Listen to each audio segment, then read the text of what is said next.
వాస్తవంగా మూసీ సుందరీకరణ హైడ్రాకి సంబంధం లే, నేను విన్నదైతే రంగనాథ్ గారు చెప్తున్న లెక్కే.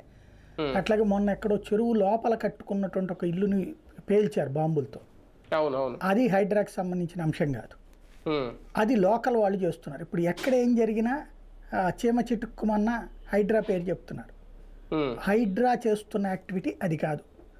హైడ్రా మొదట్లో పాజిటివ్గా వెళ్ళింది, పబ్లిక్ అందరూ హర్షించారు. తర్వాత క్రమంగా హైడ్రా మైనస్ అయింది. దానికి కారణం ఎప్పుడైతే తనకి తాను తన చుట్టూ గిరిగీసుకోవడం. ఇప్పుడు ముందు ఏమన్నారు నాగార్జున, దానికి చెరువు లోపల ఉంది కొట్టేశామని చెప్పారు, వెరీ గుడ్. తర్వాత ఏమన్నారు, బఫర్ జోను ఎఫ్టీఎల్లో ఎవరున్నా సరే కొట్టేస్తాం, ఏ పర్మిషన్స్ ఉన్నా కొట్టేస్తాం, అట్లా ఇవ్వడం తప్పు, అధికారులకు కూడా లేఖలు రాస్తామని చెప్పారు. అంతవరకు బాగానే ఉంది.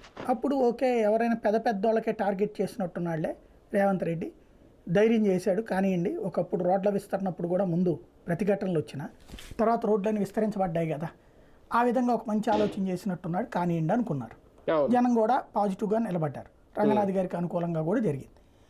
ఎప్పుడైతే దుర్గం చెరువు, హైటెక్ సిటీ ఏరియాలోనూ అట్లాంటి చోట్ల నోటీసులు ఇచ్చి ఆపేశారు, అక్కడ చర్చకు వచ్చింది.